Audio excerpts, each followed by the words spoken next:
We're going to do the same routine. Coach, go ahead and make an opening statement. We'll take questions. Yeah, excited about how the guys played this past week. Looking forward to the opportunity to improve this week. Certainly we'll spend some time early on the week just self-scouting and looking for areas to really target to improve. And then obviously as we move towards the week, we'll focus on the upcoming opponents. So important week for us to improve and get better. With that, I'll let you guys fire away. Let's start with Charlie on the right here. Yeah, hey Coach, just want to ask about Kendrick Law. I know he doesn't have a ton of touches so far, but just how important is what he does without the ball to the offense? I thought he played fantastic in the game. He was very physical on the perimeter, and you know, he's somebody that's important to our offense, and that we know that you know, the impact that he'll have with the ball and without the ball will continue to be important for us, you know, as the season progresses, because we think he's an excellent football player, and he's good with the ball in his hands. What I think is special about him, in addition to that, is just he's exceptional without the ball, you know, which is really the making of a great football player, which we think he is. Jump over to the left side of Tony. Yep. What have you seen from the offensive line in terms of protection, and how encouraged are you, especially with the introduction of Caden Proctor in this game? I thought the protection was outstanding in the game this past week for sure. You know, and I think that certainly showed. You know, I think when you look at the pocket and the space that Jalen had to throw the football, I thought it was excellent, and I thought they dominated the line of scrimmage in the run game as well. I thought our guys up front played really well in the game. We can play better. You know, there were still moments where the execution can improve, the fundamentals, the technique, but as far as to this point, they certainly played their best in the game this past Saturday. Down the left side, go to Joe. Coach, in the middle of the game, y'all went touchdowns on 3 out of 4 drives, but the drive that you went 3 and out, it was after the 18 plays from Wisconsin. How difficult was that? What is the approach after sitting on the sideline for so long, watching another offense work down the field? And what's your mindset right there? Yeah, I mean, I think regardless of what the previous drive was by the opponent, you know, our job is to get first downs and score points. And so, you know, certainly the 3 and outs, you know, we're not happy about those, and, you know, looking to improve in that area for sure. I think the drive you're describing, I think we had a penalty, maybe, you know, false start early in the drive, and so, you know, those are opportunities for us to kind of, yeah, just regain momentum and execute and, you know, play good football, and yeah, we don't want those, you know, those moments to happen, and our guys know that. I think it goes back to execution, you know, taking advantage of opportunities, you know, in those couple of drives, we were in positions on 3rd down to execute and convert, and we just didn't do it in those moments. And there was other moments in the game, obviously, that we did. And so, you know, that's the continued message to the guys, is just the consistency, you know, the high level of execution that we have shown at times. You know, we're looking to try to do that, you know, down in and down out, and you know, that'll be certainly emphasized moving forward, as it has been to this point. Front row, right side, Nick. Yeah, when the offensive line is protecting better, is blocking better, how does that change things for you as an offensive coordinator, as a play caller, what you can do? Well, I think it always starts up front. You know, I think being able to control the line of scrimmage certainly allows you to do more things. You know, you stay in better down and distance situations. You know, and so, you know, to say that that's not important, you know, I think it certainly is.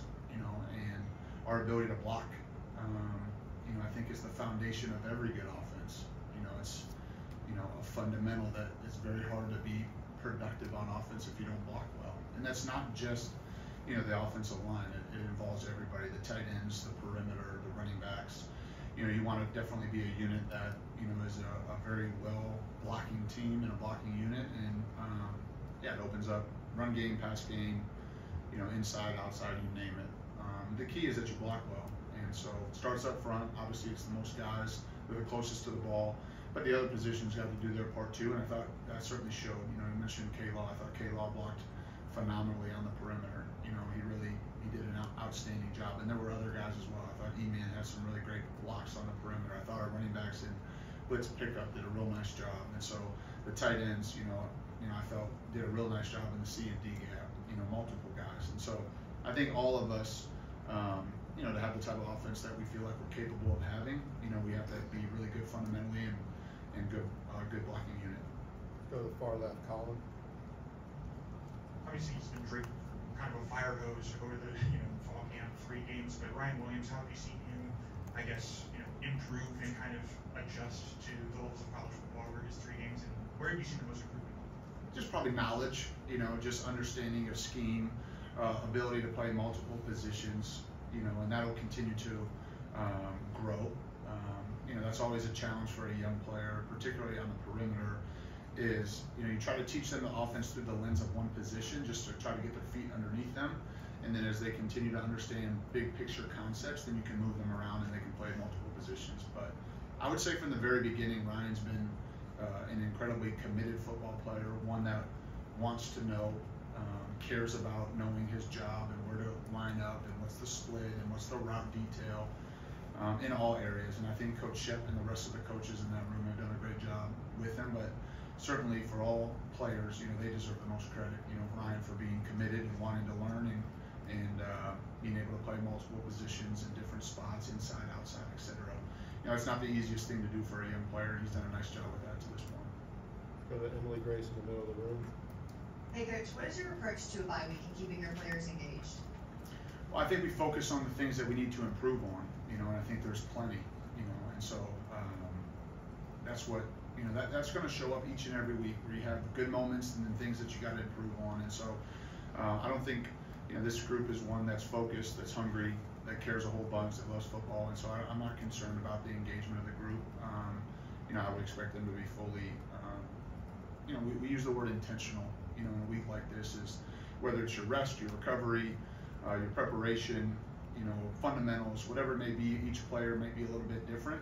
Each player, can best maximize this week a little bit different. And so I think the challenge to them is to be intentional with that, with whatever area that they need to improve on. Back left, Steven. Coach, you should talk about just the comfort level that Germie Bernard brings to Jalen Milroe and the whole wide receiver room, especially on the touchdown rate in the first half. Yeah, I think that play, probably the best word to describe it would be trust. I think Germ ran a great route. It's sometimes on those type of plays, it's very easy to get hung up on the top of the route, and he did a great job of running through contact and separating at the end, and then having the awareness of where he was located on the field to make the catch, get his feet in bounds, and then certainly on Jalen's side of it, to trust him to be at a spot and throw with anticipation to that. And so that's a credit to both of those guys, and certainly specifically with Germ, just super consistent, steady, very talented, very good football player. But his demeanor, his disposition, his preparation, he's the same guy every day, and he always shows up ready to work. And we're real excited about Germ and thankful that he's here. Let's go back to the middle of the room. Kirk, you have a question? Coach, in a game where you get to play a lot of players, can you talk about some backups that did their job? I thought, the young group that went in there, I thought there was bright moments by, several guys. Caleb Odom had some catches, Rico Scott had some catches. I thought the offensive line did a nice job, Daniel Hill running the ball. And so I thought, collectively they were able to get some first downs. They weren't able to finish the drive like we would like, but and I thought Ty Simpson was in control. It's the second time Ty's been in the game. And I thought in both cases he's had poise. Ty had to go in earlier in the game when Jalen's helmet popped off, and we ran the ball, but Ty was ready to go. And so I think every experience for a young player, whether it's their first year, second year, third year, every time you get to play, in the game, I think is helpful. And I thought those guys, by and large, it wasn't perfect. There's still areas to improve on, but they knew what they were doing. I thought they communicated at a high level, and they were able to execute some base plays for us. Go to the left side here, Alex. I'm just curious how you think about designing quarterback runs while acknowledging the importance of keeping your starting quarterback healthy over a long season. Well, I think there's the balance there, right? Is when do you utilize them? Where's the ball potentially being ran? I typically, just the location of the run, and what's the risk reward and what's the situation. Quarterbacks, you have the ball in your hand, you get hit hard in the pocket too, and so you're mindful of that. You certainly want the health of your players to that's important to you, and specifically at the quarterback position. And you also recognize it's a contact sport, and that's part of the game. And so we factor that in certainly when we're designing the game plan and when to call certain plays and how that plays out in the game. Sometimes it's week to week, sometimes it's based on your opponent. But I think what we're always trying to do offensively is utilize our players, put them in the best position to be successful. And so that's what we're focused on. Katie? You know, I talked before the season about the right tackle battle was going to go into the season, and then obviously you had some health issues to start the year. We saw in the third quarter of this game, Wilkin and Gino came in for a few series with the first team. What was kind of the reasoning behind that? Was that to get them some opportunities with the first team, or fresh legs, or what? I think because they earned it, you know, and I think that's really our approach. Is we're going to play the players that deserve to play and that have earned it throughout the week of preparation, and not just just day to day, but also what they've done, over the course of spring practice and fall camp. And I think both those guys, Gino and Wilkin, have earned the opportunity to play in the game because of what they've done in practice. And so that'll continue to be the case moving forward, whether it's at the offensive line position, the tight ends, running backs, receivers.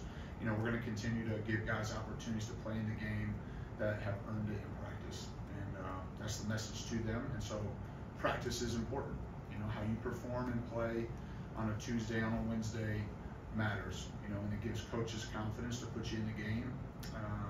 And we want to play as many players as we can because of the duration of the season, and we talk about the health of players and the depth that is required to get through the season that we're looking at. And so those guys earned it and they deserved an opportunity to play in the game.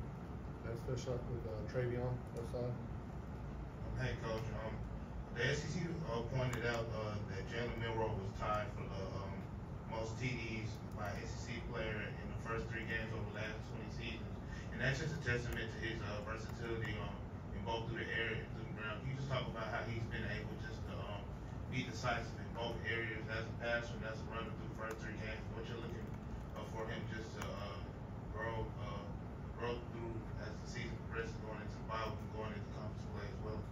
Yeah, I mean, I think, certainly a credit to Jalen, but I also would credit the players around him that have done a nice job, and I know he would do the same.